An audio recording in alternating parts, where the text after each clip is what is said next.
Thank you guys so much for coming. My first question, my question for you is, we've seen a lot of information on the God particle that's come to light lately.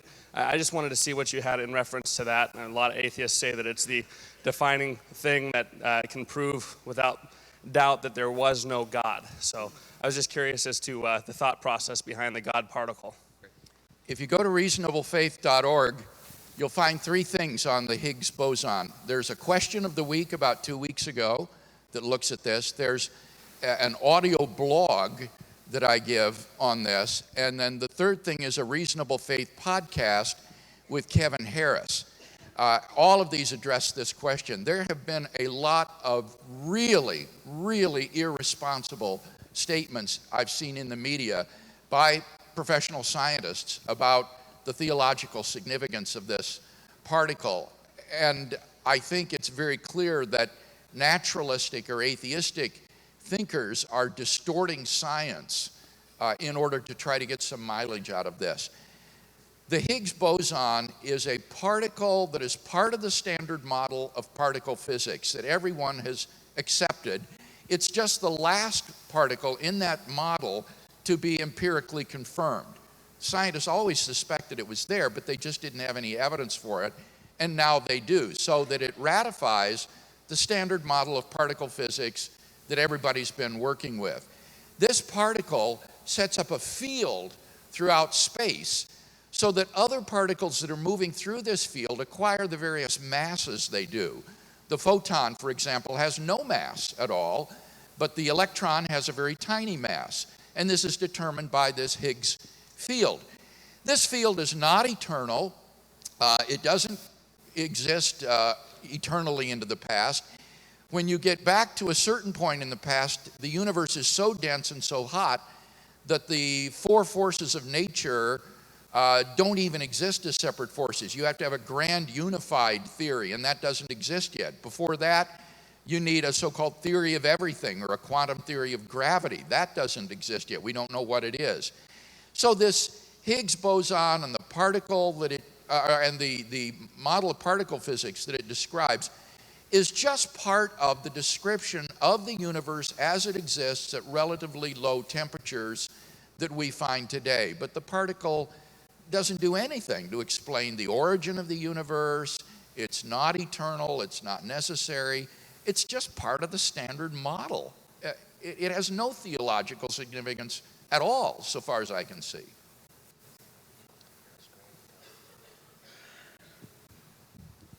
Thank you very much. Next question. I have a question about the foundation of logic, and I would just like to know, when it comes to logic, we usually explain the existence of God using, he's necessarily existing being. So we explain God, the existence of God using logic, but whenever it comes to the existence of the laws of logic and stuff like that, we usually use God. Say we internalize those into the mind of God, sort of like the moral laws. So my question is, if God explains why there's logic and logic explains why there's God, see, there seems to be kind of a circle. So my question is, how would you explain that?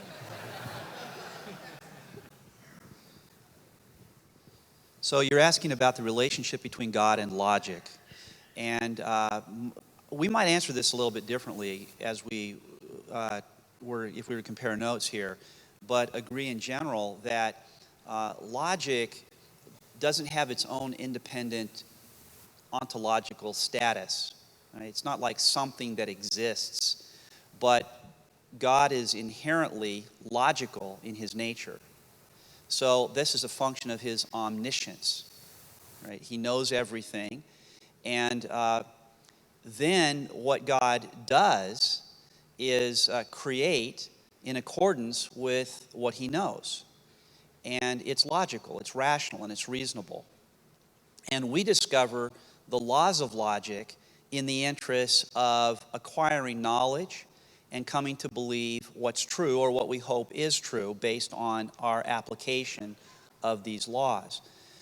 But I at least wouldn't say that that logical principles or laws are somehow independently existing objects that then place some kind of constraint on God's awareness or knowledge or insight into reality.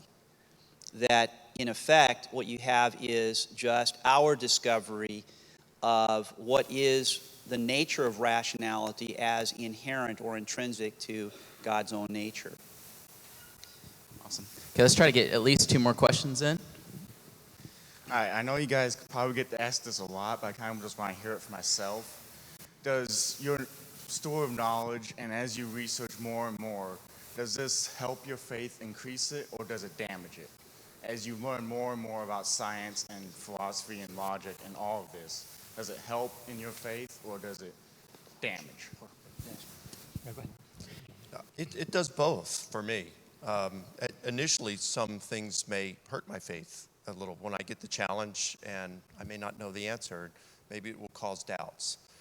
And then as I research it, I find answers for it. And I don't look for just pat answers or something that I can give that would be canned. I look for authentic answers that really satisfy me.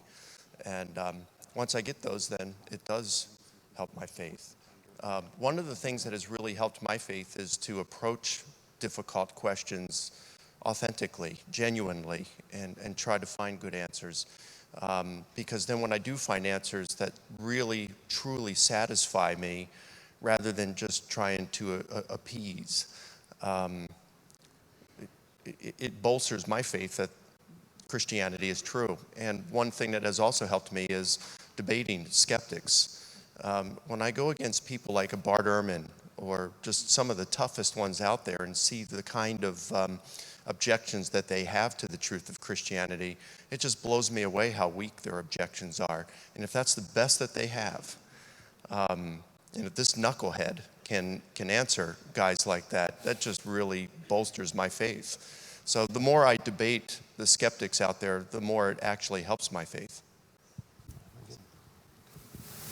All right, you kind of hit on this with your last question a little bit, but I was curious, in your personal opinions, who are the most influential atheists in academia? Not necessarily on the lay level, but you guys would see as your competition. So Richard Dawkins probably doesn't count.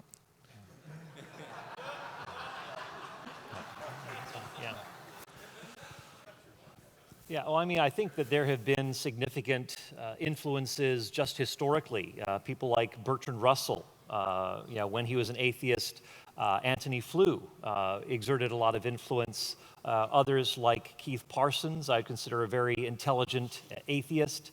Like you said, there are plenty of people like Daniel Dennett and Richard Dawkins who are more like village atheists in their arguments. They're very much more on the emotional level rather than the intellectual level. Another person who exerted a lot of influence was J.L. Mackie, who was at Oxford University. I think these represent a cadre of atheists that offered intelligent, thoughtful responses to the issue of God and the whole array of arguments for God's existence. So I think that those are the ones to look to who have exerted this kind of an influence, as opposed to, like you said, a lot of the contemporary cacophony, making a lot of noise, but really without substance. Excellent. Okay, I'm going to steal this last question. There is seemingly a trend for a new type of atheism. I don't know if we even want to speak of that way. Can you guys speak of maybe some of the new, seen a lot more in the press, a lot more conversation? What are the new discussions? Are they just the same old age? Anybody like to speak to that? Yes, I'll say something about that. I do think that there is a new atheism today that is different from the old atheism of Antony Flew and Bertrand Russell that Paul described. The new atheism is a pop cultural movement. It's not a movement within academia, which is actually going in quite the opposite direction. But in pop culture, there is this movement of so-called new atheism represented by people like the late Christopher Hitchens, Richard Dawkins, Sam Harris, and others. And I think what distinguishes the new atheism from the old atheism is that the new atheism wants to eliminate religious belief, not merely from the public square, but even from the private lives of society's citizens. They are so against religion that they want to see religion exterminated altogether from Western society, even from the private lives of citizens. And that, I think, sets them apart as distinct from the old atheists and makes them even more militant and more aggressive. Any response to just how, as a believer, maybe Craig or somebody else, just on appropriately dealing with some of those conflicts and things that you've learned that really opens the dialogue for discussion, or is there not room for discussion sometimes because of the militant nature of it? You asking me there? Any of you guys would like to? Well, I would say one pointer is note how a lot of reasonable atheists these days are actually so antagonistic toward these new atheists. I think pit them against these new atheists that don't have a lot of intellectual, rational substance to them, but a lot of emotion, and utilize them. I'm fond of quoting Michael Ruse, who endorsed a book by the theologian Alistair McGrath, who responded to Richard Dawkins' book, The God Delusion. The book by McGrath was entitled The Dawkins Delusion, ? And Michael Ruse, an atheist philosopher of science, said that Richard Dawkins' book makes me embarrassed to be an atheist. Those are the kinds of things that we ought to be supplying to a lot of these Dawkins fans out there who think that he is, his words are inerrant and inspired, so to speak, and come back with those sorts of things, saying, you know what?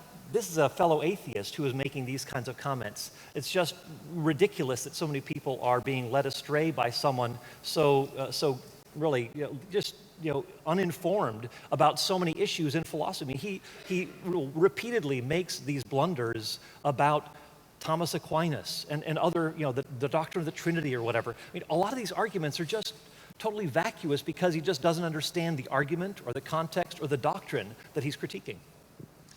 I'd like to add to this because I'm thinking about the students in the audience who are faced sometimes with teachers who might attack or, in more modest ways, challenge your faith. And this runs the gamut. Some who are naturalists or atheists or more agnostic in their orientation are fairly gentle about these things, and you might not even know that that's their perspective. And I know a lot of those people. But there are others who, to a greater degree, are more hostile. And sometimes it turns out, quite often in fact, it turns out that these are people who are not really that involved in the broader activity of the guild that they are affiliated with through their discipline.